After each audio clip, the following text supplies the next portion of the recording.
everyone. I want to welcome y'all to another edition of Weapon H All-in-One Podcast. Today, I got my man on here. I want to introduce y'all to somebody. Honestly, he don't even need an introduction.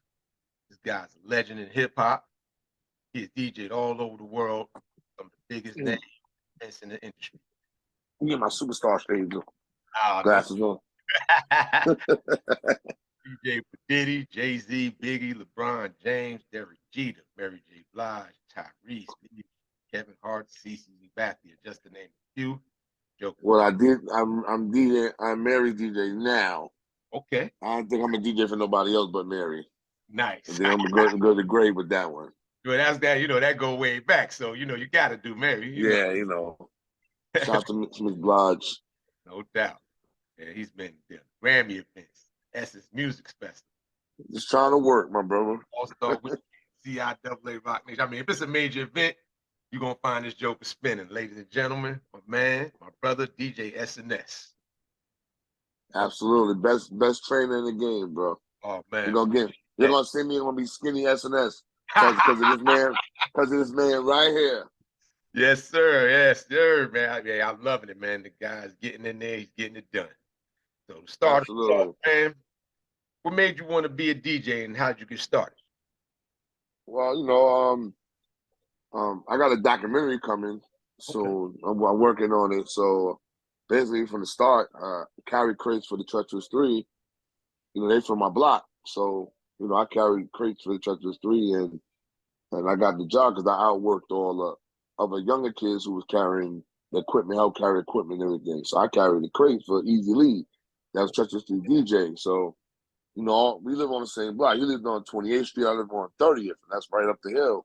Okay. So, I was young, about 8 years old. And watching the park jams, watching Treacherous 3 in the park, watching Dougie Fresh and Grant Projects, watching Barry B and them bring the equipment out. My man Steve D, and I can name more and more, watching the Fearless Four and Grant Projects as well. You know what I'm saying? Bring out the equipment, but like they do their little park when they do the park joints. Okay. Those was the highlights for. I was young, and I can only see it as much as like if my uncles used to take me over there to see the Fearless Four, and my grandmother would let me come outside and play and be out late because she'd be on the benches, on the park benches. So I started seeing the DJs, and the two DJs on my block was my man Barry and my man Eric. Eric and Eric used to grow next. He grew up next to him and Barry lived in the same building and right next to my building. So I watched them as they was me. They was me as young DJ, but they was older than me. Right. Those are my older guys, but they was more denim age. Okay. So that was they was the young local DJing until Easy Lee got there, and then that's when Yeah, he took it over. And I watched them, and I said, I think I want to do that. So then when my man got his turntable for Christmas, my man Dave O, I got really more intrigued and then, started doing my homework on how to become great.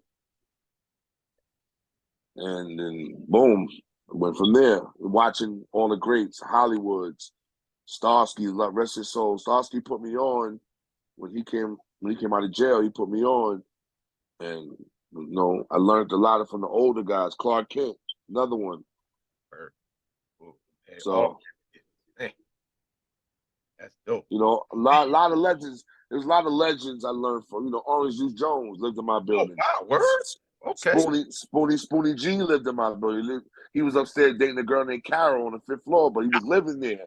That was his girl. So you know what I'm saying? The guy who died from the Boogie Boys. Remember the Boogie Boys that made Fly Girl?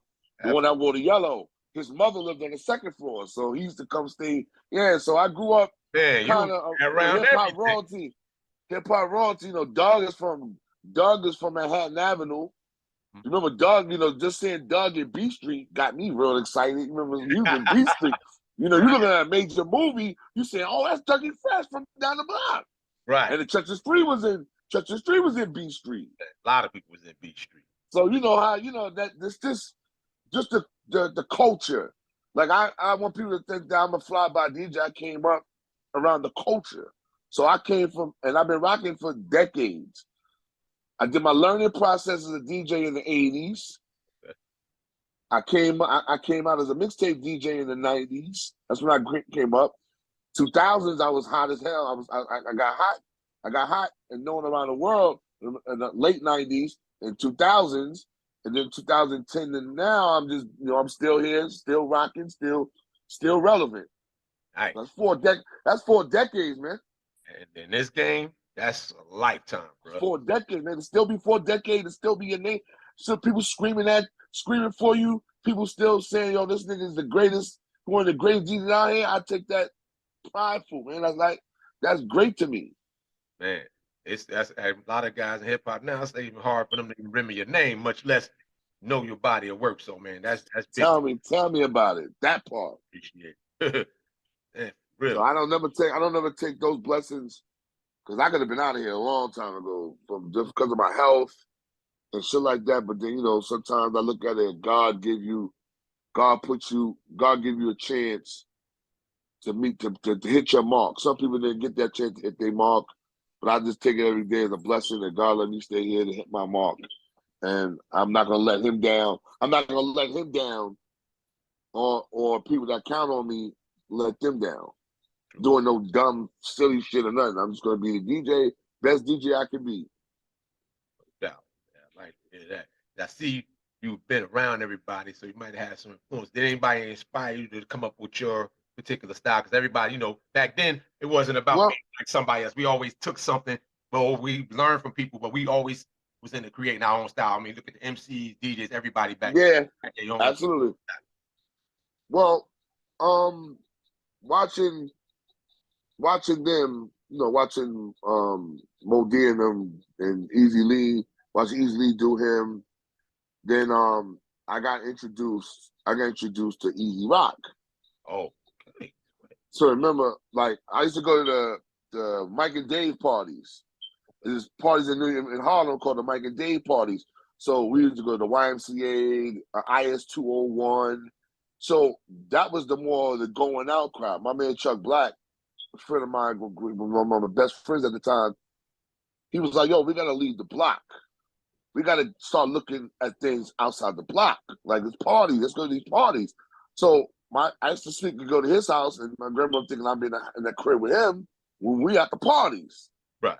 And this was young. I was young. But, I mean, before I really got about 10 years old, 10, 11, I was in Rooftop. Oh, wow. I was in Rooftop, and I was in Ponderosa, Ebony Lounge. I was in these joints. I couldn't get in Perks. So we went to the parties that more fit our age bracket. Gotcha. You know what I'm saying? So I wanted to hang with the older guys that, Nappy Red, rest his soul, Nappy Red, he was one of the top drug dealers back then when Al Point on him was big. Nappy Red's from my block. So that lifestyle crowd, I started getting around that lifestyle crowd. So I learned that from being, like, I didn't know nothing about Lincoln Projects and all them projects, different projects. Like, I only knew Grant, Manhattanville, and my block. That's all I knew. That was all you went. As 125th Street, walking up and down 250th. But as I grew up and learned, I started leaving the block more and learning, meeting different people, playing ball, going to like LaGuardia House and going to the Y on 132nd Street, going to the Bronx, right there on 161st, the church. What's that hill, that big ass, that church that everybody used to go ball at? 161st, right by the, I know exactly what you're talking about, because it's by the DJ. Now you got me talking. By the DJ, yeah. So going to them different places, balling, playing ball, watching niggas play ball, I got in tune to that lifestyle. So when I got in tune to it, we used to go to the parties. Easy Rock was the main guy doing all the parties. To call him Skip. Okay. So that's where the beatbox guy Eminard and that's when Biz. That's how I met Biz.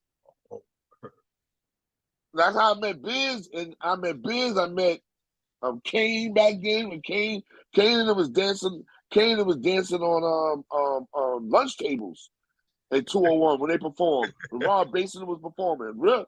And then we used to go to PAL. We used to go to PAL and all those parties. Like, Like, so I learned watching Easy Rock and really how to rock a party among my peers. Gotcha. See, I seen as a young, I didn't understand records then at that part. And I still ain't really understand a lot of records easy when I listen to Skip, because Skip was playing more hip hop records. So I didn't start learning until my mother started saying, "Oh, you need to listen to DJ Hollywood." And I learned Hollywood. I learned Starsky and Star Child, rest his soul. And they was playing a lot of those. And that's what Brucey B became one of my favorite DJs. Back in '86, I was getting the tape, the rooftop tapes. Right. Okay. So, I just by being outside, by being outside, and you never want to defy what your grandmother say not to do. My grandmother raised me, but that kind of made me who I am. Because if I'd have been inside and I'd have been the goody kid that my grandma was pushing me to be, I was a good kid. Never did no drugs, never did none of that shit. I might have sold my 1 or 2, but I was scared to do that. So I was scared to get that ass whipped. So I was like, I could feel my grandmother just watch me. You know what I'm saying? So I couldn't do that part. But as far as being in the street and meeting different people and learning the lifestyle, until I started doing my own parties in '92. Like in 91, like 91, started doing my own parties. And me and my man Chuck Black did our own party, and we was giving out 5411 Reeboks. Oh, okay. And that's how we got the girls to come to our party. We had 2,000 people in that gym. We did menacing. Okay. We did the one who gave us menacing. I used to play ball for, and he was like a father figure to me, Bob McCullough. Okay. You know the great Bob McCullough. Yes, of course.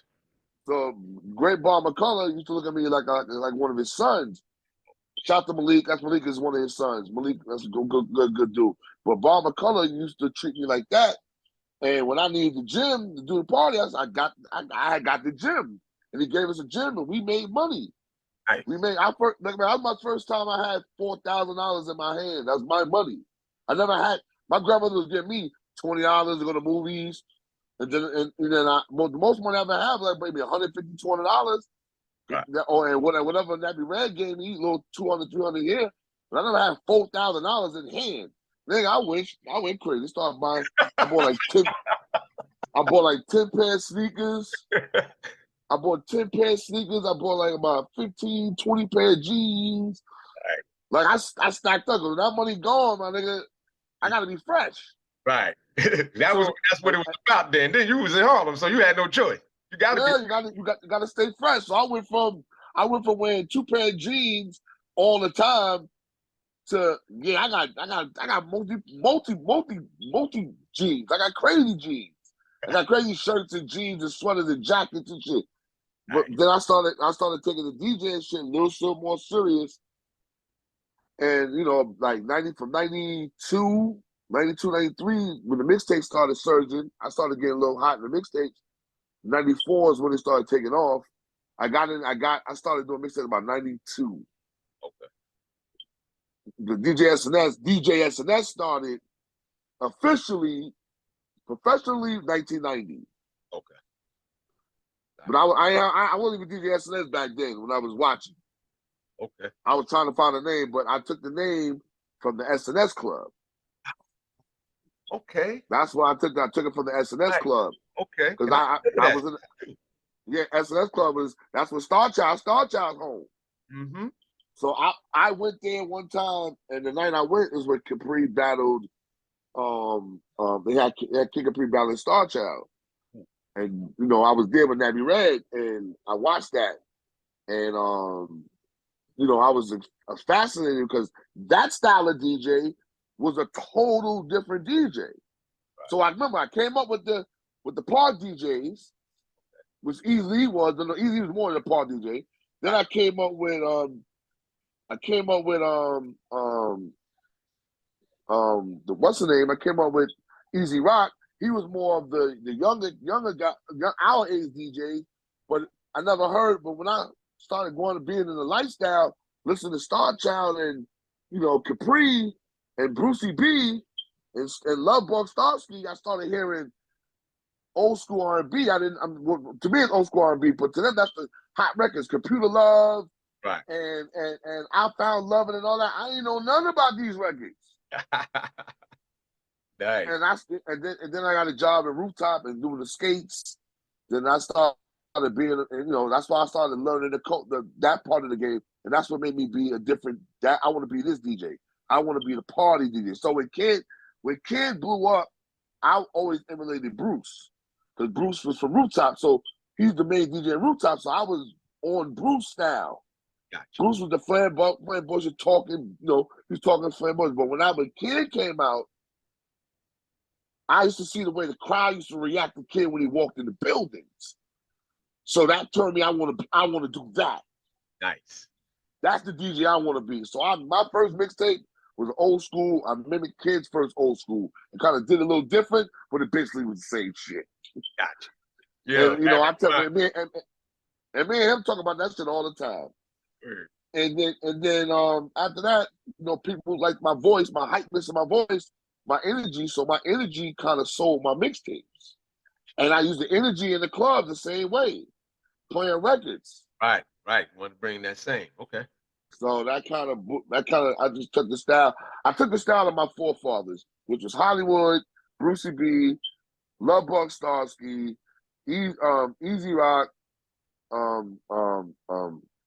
Easy Lee, and just made it all a Kid, and all rolled them into one. Jazzy Joyce as well, and Clark. Yeah, so I'm hearing like when you talk about the different types of music you start getting put on, and I remember you telling me a story about you and Biz over at Newark. Elaborate on that. Oh, with Biz used to come. So when I met Biz, you know, he was still the hot rapper. You know what I mean? But Biz saw That's how I've been a DJ too. So he saw me DJ a party. It wasn't in Jersey. It was in Manhattan, and he came. So he already had Capri. You know, he had got Capri the deal. Capri had put out with Apollo and all that shit. Boom, he was already there. When Biz see me DJ, Biz said, "Yo, you got it. But I gotta teach you on how to get it." And he taught me how to learn different records in different cities. He taught me how to make sure you prepared at all times. And you know, I'm young, so I was like, all right, you ain't no DJ. I looked at him as not being a DJ, and I used to slight him. So one day we DJed together in Newark, together. He told me to go record shop, and I was like, "No, I'm good." That's when John A had came out. Mr. DJ came out. It was hottest record in the city. We went to Jersey. He said, "Go record shop." I said, "Nah, I'm gonna play ball that day." I kind of curved him all day. Went to the party together. I'm sitting there, I'm playing all the shit. I'm thinking, I'm SNS, nigga. Yeah. I played all the records. These Jersey niggas wasn't moving. They ain't moved not a bit. They're looking at me like, who the fuck this nigga is? This nigga Biz came on the DJ. First song he threw on, "I'm surprised to see this footsteps at the door." Them motherfuckers jumped up like, remember, he just played the acapella. He ain't played a song. He played the acapella. These motherfuckers jumped up. They jumped up and started dancing. Then mind you, this is the army suit era. Army suit hoodies, 40 belows. You know how Newark was back then. Newark was grimy. These niggas jumped up like the Benjamins came on, like for real. Man. And they got up and they started doing the steps with the women. I said, what the fuck? I had to sit there and eat humble pie, bro. Oh man. And I sat and ate humble pie, bro. And I was like, fuck.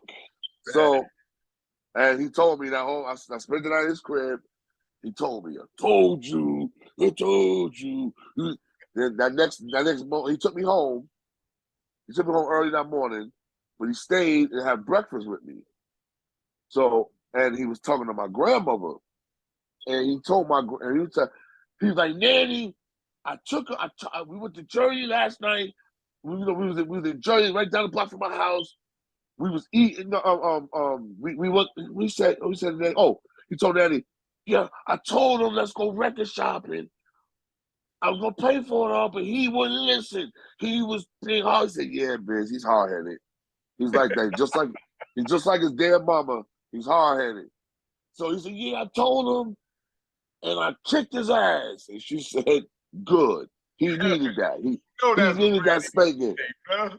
And you know, and it kind of amazed me as close as he got with my grandmother. He used to call. He was like, Nanny, I'm downstairs to pick up S. She wake me up, get up. Biz is downstairs. Get up. And I had to get up, go get a shower real quick, and just go downstairs. I'll be with Biz the whole fucking day. I was outside playing ball, but the days that I wasn't playing ball, I was definitely with Biz. Biz would come around the block in different cars. Remember, this is when before Just a Friend. When Just a Friend hit, he was really huge. Everybody was like, yo, Biz coming to see you. Oh my God, Biz coming to see Champagne. Biz coming to see Champagne. Like, so it kind of made me big in my block and shit. But he made me a better DJ. God bless his soul, man. I love you forever, Biz. He made me a better DJ. He made me into the beast that I am now. Not even to be cocky about it, but he made me into the beast that I am now. And he always told me, yo, you're gonna be better than all of them. Just watch. He said, none of them can really fuck with you. I know this. I built the machine with you. He didn't do that with a lot of DJs. I mean, he was cool with Mel Star. He was cool with Mel Star. He was cool with a whole bunch of DJs, but they was already good at what they did already. Me, he groomed me into that nigga, that monster. For me, for a lot of niggas, what niggas do now came from me, and that really came from Biz. Like slow jams in the club, that was Biz. Biz did that. Yo, so I know you done DJ'd everywhere, man. You did major events all over the world, but it was good to me. You still do local joints. So I said you still do the local joint. So that's like something that I always was like, yo, even before I got to know you, I was like, yo, he do big joint, he do little, he don't miss out on nobody. Everybody get to feel everything. So what do you think is for you was the difference and which one you really enjoy doing? I just learned not to overprice yourself. Cause a lot of niggas get in it and then they overprice us. Once they hit, they overprice themselves. And then they wind up dwindling off. For me to still be getting top dollar now, and I'm 52, and I was getting $1,000 at the age of 24. And what I did was I made a pact to myself, unless if it was a promoter that I'm cool with, I never raised the price on them with New York. But if I did, it'd be like maybe a little $500 more or maybe $1,000 more. But when I got with Mary, I started raising my price way higher. Because I'm seeing other guys was getting that type dollar, so let me get that type dollar. But I wouldn't go overboard. Niggas be trying to charge 5 and 6, and they ain't worth 5 and 6, and niggas was in budget with them.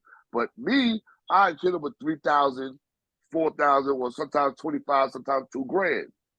Niggas ain't mad at that. But I always like to work.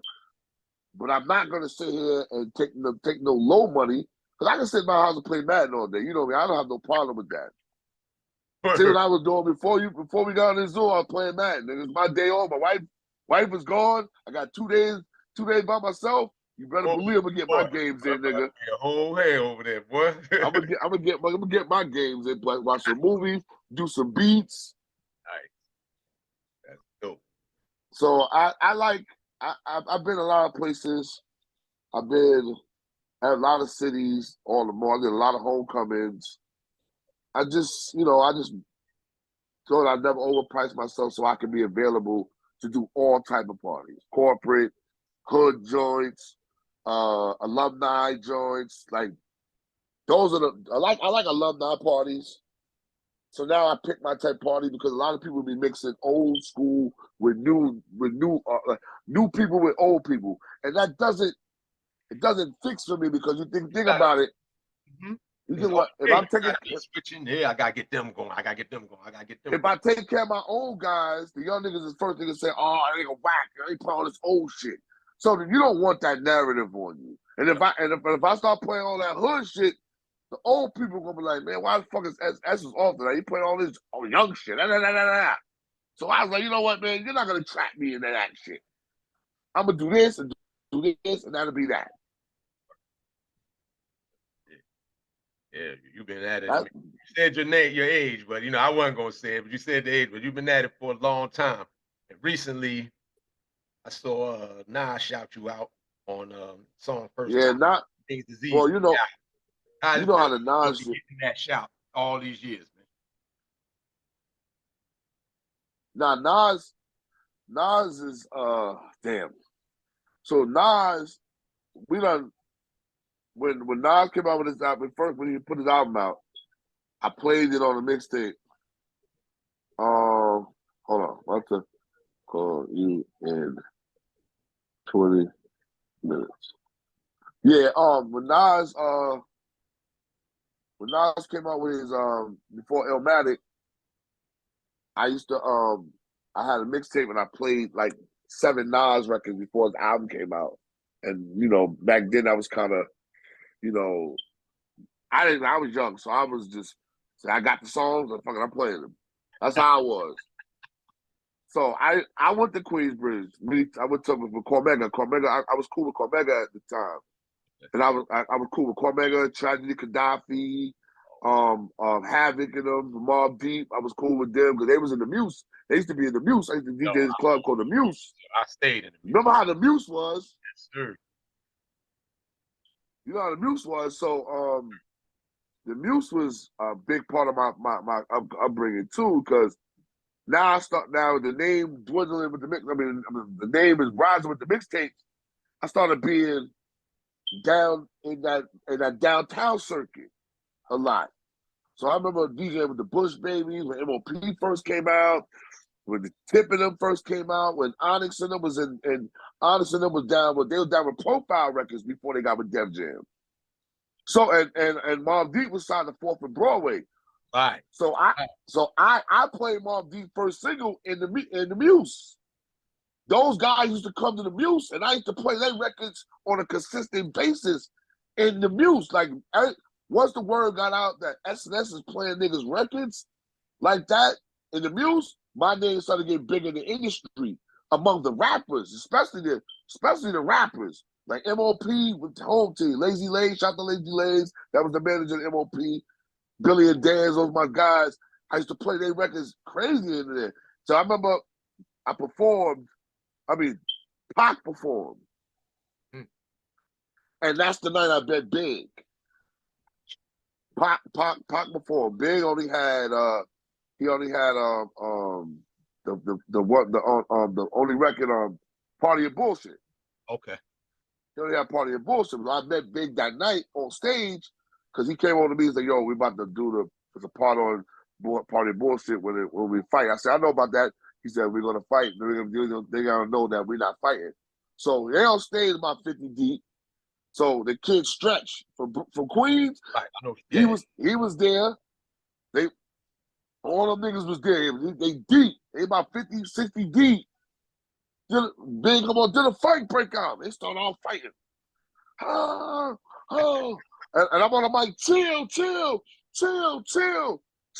Everybody thinking they fighting. And niggas like, can we just all get along? They jumping up and down, the whole building shook. So nice.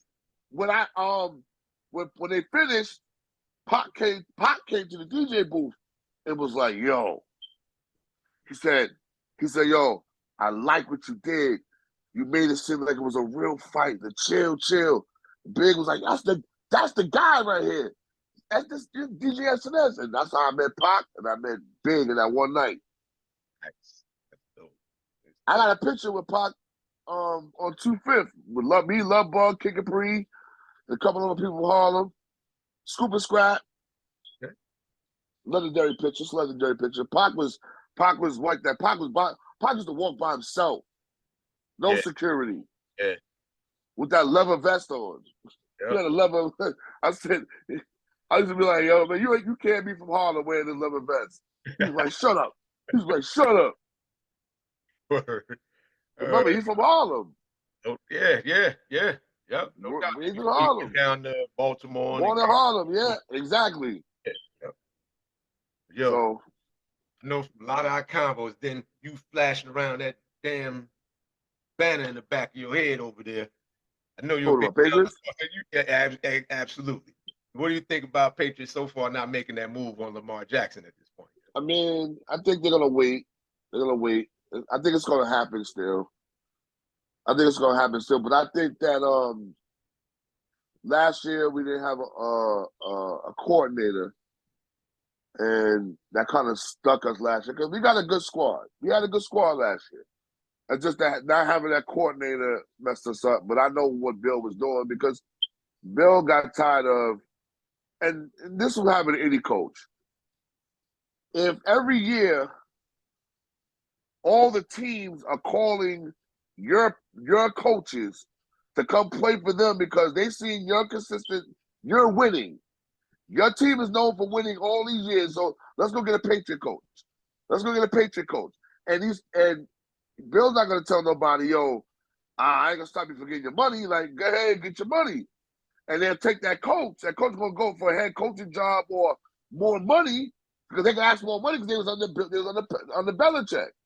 So he's not gonna do that. So instead of go look for a new offensive coordinator, groom him to understand and know, to groom him about the system, he couldn't. He wanted to go get Bill O'Brien last year, but Bill O'Brien had that one. He still had that year. He was already committed to Bama. So he said, "I'll wait. I'll let what's his name do this, and maybe we can win with this." And then when Bill O'Brien come out, I'll just move them to the side, and I'll go get Bill O'Brien. And he did exactly that. Okay, that's what's up. So I gotta wait and see. If we get Lamar, we get Lamar. You know, the Eagles, we still rolling too, so we'll see. It should be a nice little matchup. Y'all division got better just like we did. It did. So it's gonna be a fight. Division, Giants ain't no. I like it. Giants ain't no joke. I like it like that. I like it when Giants ain't no joke. You gotta worry about Giants. What you gotta worry about with the Giants? You gotta worry about Saquon and Breida. Then they got a weapon now. They still got Daniel Jones. So. Daniel Jones has a weapon now. His name is Waller. Darren Waller's a weapon, nigga. I don't care what you want to say. You can have any quarterback, but Daniel Jones will find a way to give it up. That's just he's not that, man. He's better. And last year he played good. He played solid. He played solid last year. Got a few good ones. And I'm not a Giants fan, but I gotta rep the household because the household of Giants fans. So I gotta hear this bullshit every year with these motherfuckers. You're a Philly fan, so I have no gripe with y'all. Y'all just lucky Brady ain't come kill you because he had 500 yards against y'all niggas. Yeah. Throwing the ball. But nobody could stop nobody. So we just kept on rolling. Yeah. We couldn't stop shit. Now that you've been doing the training and boxing, how does it now? How do you look at the fights now? I'm sure now you probably look at the fights now that you start. I have a whole people out there. Let me tell you something. So before, first of all, I was always into boxing because my grandfather was the boxer. He fought Joe Louis in his time. He lost, but he fought Joe Louis. And my grandfather was in the service, and he learned the boxing from being in the service. So Cleo Everett. That was embedded into my system. My uncle was a big fight. My uncle looked like Muhammad Ali. If you ever see, I can show you a picture of my uncle. He looked like Muhammad Ali. Same type of haircut, everything. So people in Harlem thought he was Ali's brother. That's how he used to roll. And so boxing was always in the family tree. So I never really looked at the schematics of boxing. Like I knew certain things from watching Mike and watching Mayweather but I know certain things. But it made sense to me more when Herm started training me, because those boxing regiments, what he's been teaching me is the techniques of moving to the side, control, throwing that jab and come back and come up with a uppercut, or throwing that jab and come up with an overhead left or overhead right, and just the way the movements of how boxers box. So I was taught how to box the wrong way. So I used to have my major hand in the forefront. So I used to box like this. So he taught me to hold that back, put my non-power hand to the front, have my power hand to the back, and I didn't never. That's why I wasn't brought up like that. So now I know how to do that, and it's just been better movement on my arms, better timing, control. Started me off when I did 4 rounds. We started off with. Now we're up to 7 rounds. Remember, I'm doing 7 rounds every day for 3 days in a row. That shit take a toll on you. But yeah, they tried to kill me today, though. But the movement and everything been helping me. It's been building my stamina. That's the biggest part, my stamina. Like, it took me. I'm a fat guy. I got a big stomach. But I'm losing my stomach, and I'm building my hunger. My hunger ain't the same. Like, today I had a little beef patty. I had 2 beef patties today, right? That's light to me. Beef patties is light to me. But I'm happy because I worked out earlier, so like I'm about to have a smoothie, and that'll be my meal for till dinner. I'm gonna give me some fish. And then that'll be my day. But my going to get cookies and shit like that is out the window. I don't do that no more. And I found these Snapple Zero Free joints. That's my drink. I love that shit. Them shits is crazy. Huh? We're gonna get rid of them, man. But I love them shits, man. You don't want to try them because you're gonna get hooked. Exactly why I won't either. Because Al got them. Al got them in his refrigerator. Boy, you got Al got them in refrigerator. Al gave me one. I was talking to Al. I said, Al, you gotta get over these Snapple. He said, oh, you talking about this? I said, oh, he had the raspberry joint. I had the raspberry. I thought, oh shit, I thought the kiwi strawberry is crazy. But that's a good mind thing of life. Joint about the road, but before we get out here, let me know, get any info you want everybody to know, website. At DJ SNS, on Instagram, DJ SNS Harlem on Facebook, and I got an app coming out called the DJ SNS app. It'll be out in like a month, so y'all get ready for that. It's subscription based only. If you want to, everybody always asking me for mixtapes and shit like that. Well, now all you gotta do is subscribe to my app, and you get access to all my music, all my mixes. You get access to it. $10 a month. It's nothing. Something is different. I'm trying to do something different. And when you're looking for that good mix to play for your people, when you're in a card game, boom, you got that app. Download that app, and you're a part of it. You're part of the subscription. Boom, you'll get all the music you need. Dope stuff. Okay. All right, my man. Hey, everybody, want you welcome. Thank you for tuning in again to the Weapon H All-in-One podcast. Got to thank my man, brother, DJ SNS. Thank you, Herm. We love you over here, man. You know how that is, man. Come on, man. Anything for you. Oh, man, much appreciated. And guys, we'll catch you real soon, the next episode. Until then, stay up. Let's go, baby. Sir.